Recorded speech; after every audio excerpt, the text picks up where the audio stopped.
Bonjour. Voilà, cette petite vidéo aujourd'hui pour vous parler de cette notion dont on parle souvent en ces temps, c'est cette notion de pardon. Le pardon. Différentes méthodes existent pour travailler le pardon. Ce qu'on appelle, on peut utiliser l'Ho'oponopono ou une autre méthode.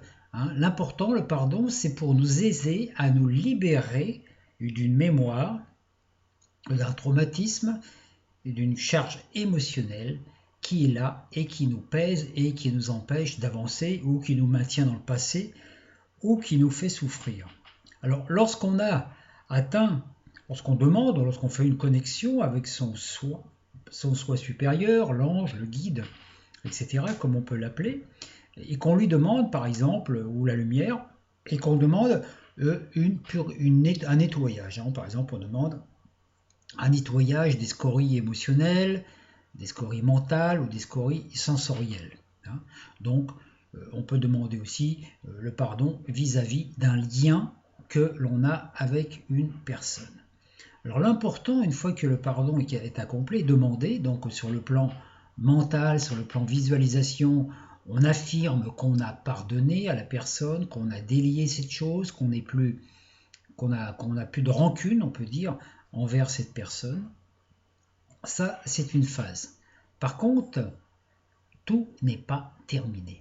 Et c'est là que la plupart du temps, des personnes se font un petit peu piéger parce qu'ils pensent que parce que le pardon est accompli, même au niveau émotionnel ou au niveau disons, du mental, que tout est terminé. Parce que pour toutes les choses qui ont été liées sur cette terre, dans les relations humaines, doivent être déliées par un acte dans ce monde. C'est la raison principale pour laquelle nous nous réincarnons dans ce monde, pour délier ces vieux schémas du passé, par exemple des promesses que l'on a faites, des serments, ou aussi des rêves qu'on n'a pas réalisés, des rancunes qu'on n'a pas nettoyées, etc. Donc on vient, tant qu'on a des choses qui nous attirent en ce monde, on revient ici pour les délier. Donc une fois qu'on a fait la demande, qu'on a utilisé la lumière ou la technique pour demander cette libération karmique, le soi va nous envoyer une expérience ou une situation pour nous obliger ou pour nous tester, pour voir si on est vraiment prêt à vivre ou à affirmer cette chose que l'on a dit. Par exemple, si on avait un lien karmique avec une personne, une difficulté, une rancune avec une personne, on peut faire ce travail intérieur, et voilà, je demande le pardon, je pardonne inconditionnellement, etc., quelle que soit la méthode. Et il est fort probable que dans les jours qui viennent, peut-être même dans les heures, en tous les cas dans les semaines qui viennent, une situation va nous ramener cette personne à la mémoire. Soit que nous allons la rencontrer. Et si nous rencontrons la personne, c'est quand on va se retrouver face à elle qu'on va s'apercevoir ou ressentir de notre corps si on a vraiment pardonné à cette personne ou si c'est simplement qu'une image mentale, voilà, j'ai pardonné, et qu'en fait ce n'est pas vraiment intégré en soi.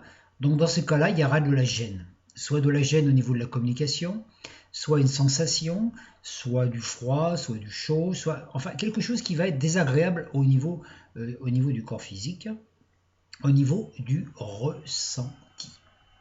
Par contre, si la libération est faite, naturellement, ça va nous mettre, on va être complètement à l'aise.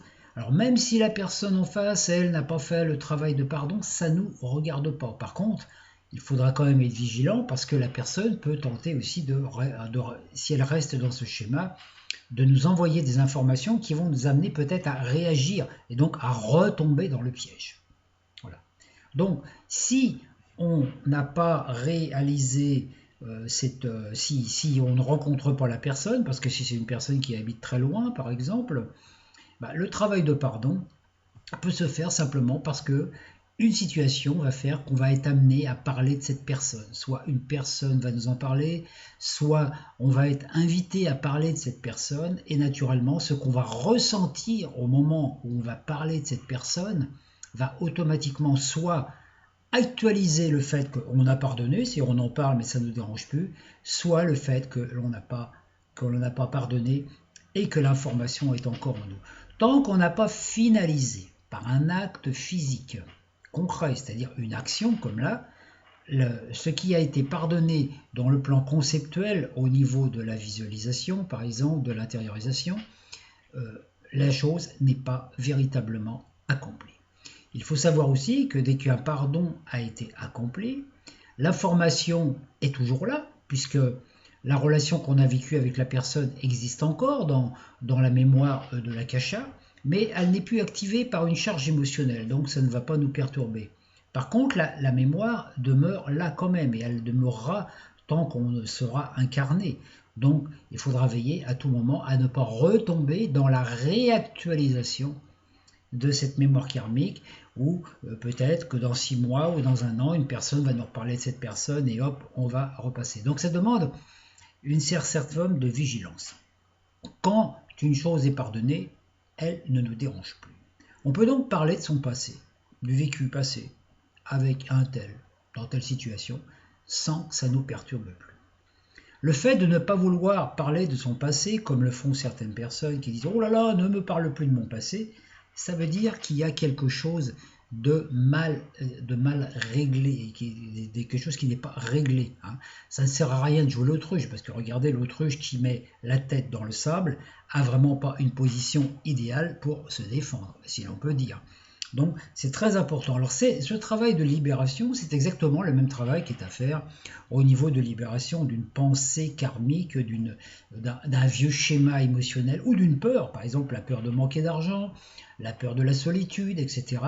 Dès l'instant qu'on a actualisé quelque chose en soi, quand on dit par exemple, on fait un travail sur soi d'affirmation « je suis dans l'abondance », il va automatiquement y avoir une expérience que va nous envoyer l'univers en contrepartie, puisque nous sommes dans un monde de dualité, pour nous mettre face à une situation qui fait que notre façon de penser, de façon d'agir ou de réagir quand nous allons nous trouver face à une situation qui va nous démontrer presque le contraire de l'abondance, par exemple on va recevoir une facture qu'on n'avait pas prévue, c'est au moment où on va vivre cette chose qu'on va pouvoir par un acte, une parole, une attitude, une action, finaliser ce qu'on a affirmé.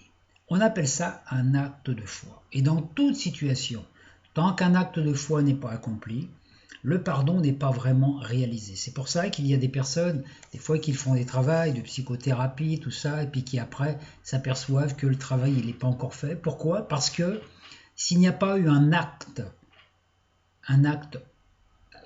d'actualisation, rien ne change.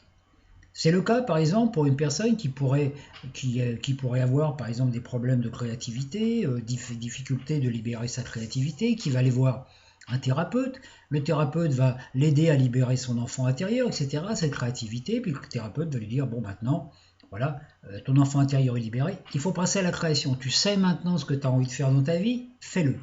Mais si la personne ne fait pas l'acte de foi, c'est-à-dire s'il ne passe pas en action, si elle ne fait pas un acte pour déterminer que sa guérison est accomplie et que maintenant elle n'a plus de problème de créativité, qu'elle va pouvoir s'exprimer librement, etc., le travail de thérapie comment je vais dire, n'a pas abouti à quelque chose. Ça ne veut pas dire que le travail de thérapie est mauvais, ça veut dire que la personne n'a pas fait l'acte pour démontrer ce que la thérapie lui a révélé qu'il était bon qu'elle fasse pour actualiser sa guérison. Cela est valable dans tous les plans, sur le plan émotionnel, sur le plan relationnel, sur le plan sexuel aussi. On ne peut voir qu'on est libéré d'un traumatisme sexuel affectif qu'en refaisant une expérience avec quelqu'un, et c'est au moment où on va vivre l'expérience qu'on va pouvoir percevoir si notre corps a enregistré la mémoire de la libération ou s'il y a encore la mémoire du vieux schéma antérieur qui justement provoquait la difficulté. Voilà, je tenais à vous parler de cela aujourd'hui comme outil. J'espère que ces informations vous aideront à décrypter davantage et à arriver justement à ce pardon qui est libérateur. Merci.